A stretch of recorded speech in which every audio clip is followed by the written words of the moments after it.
Good evening, ladies and gentlemen. Welcome to the Drag Show. I'm Stu Smith, your host. Next to me is our engineer, Stephen, and our guest tonight is the one and only Kate Kegel Richards. Welcome, Thank Kegel. you. Thank you. What an interesting name. Thank you. What's Kegel? Is that a middle name? Well, actually, my middle name's Marie. But Marie, okay. my drag name is Kegel Cater, Okay. which is from Kate. Cater is Kate Richards, where some of my friends would call me Cater. But the Kegel part comes from the Dr. Kegel and his exercises, which were developed for women, though men benefit from them too. And it's the pelvic, you can't even tell I'm doing the exercises, that women do to strengthen their inner muscles. I see. Interesting. Yeah. Well, it sounds like there might even be erotic uses for this type of exercise. Originally, it was like for women, like to, not have any problems during pregnancies. But women would die and stuff because their muscles would just fall apart. But yes, now it's got this, whole new sexual pleasure additional benefit, which is the main benefit for most people now. But yes, yeah, it's and then before the drag, I was just doing my interactive art, and I had a band called Kegel Cater and the Electric Orifice Orchestra, where the three of us, it was myself and another biological woman and a biological man, and we would all wear this device inside of us. He would wear it in his, other internal area. And using computers, we would make experimental music. That's pretty wild. I love it. Yeah. Thank you. So, well, in your band, do you? I mean, besides that part of the performance, do you sing, play another instrument, or is it pretty much experimental, orifice directed music? Well, it's mostly that. We've actually only performed twice. So I'm actually, and this was before I took a singing lesson from Scrumbly before joining Pearls. So yes, I did attempt to sing, and yes, it was very experimental. Well, I've heard you sing in Pearls Over Shanghai, and I think you're pretty good. Thank you. And I've also seen you perform at Bulb. Thank you. Yes. Michael Soldier's wonderful nightclub that I guess he's taking a hiatus from at this point, but another great talented guy. I think you've been involved with Tranny Shack. Yes. Okay, and Midnight Mass. Yes, that's where I got my start. Okay.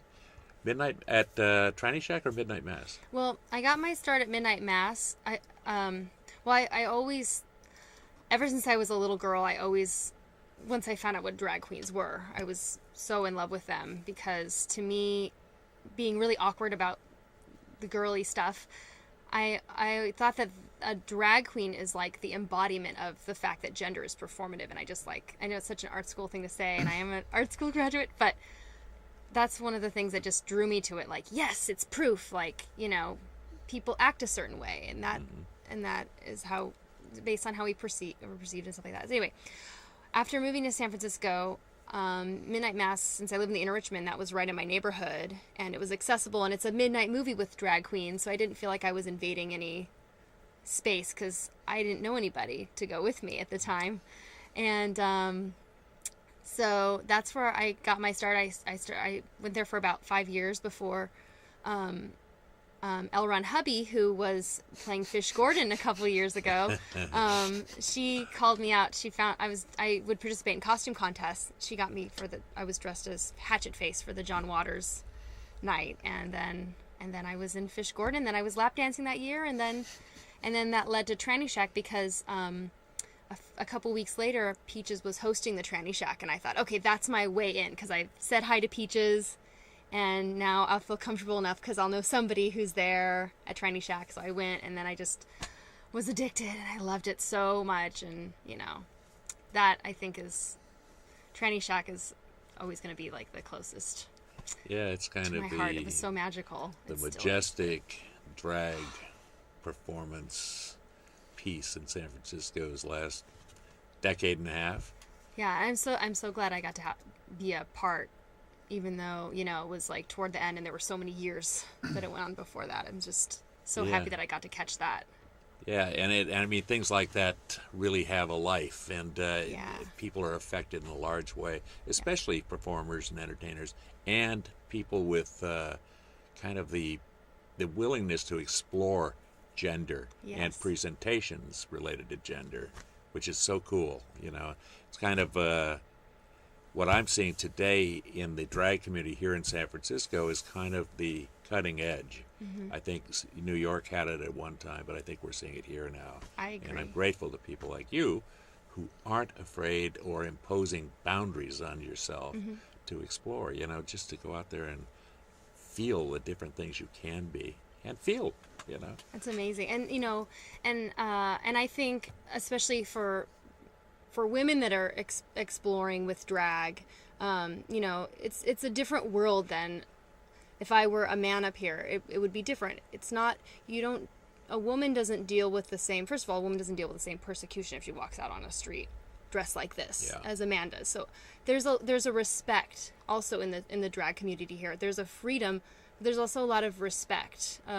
There's a lot of people that see what they're doing as like paying an homage to like a woman, or an homage to a man, or an homage to a woman as a man as a woman, or, you know, vice versa, and stuff like that. And I think Tranny Shack really, like Heckelina, you know, she would explain what a faux queen was, you know, and to sometimes heckling people in the crowd, but you know, I think, and the Cockettes, you know, the Cockettes were really fluid gender wise, and there were women and men participating, and I love that.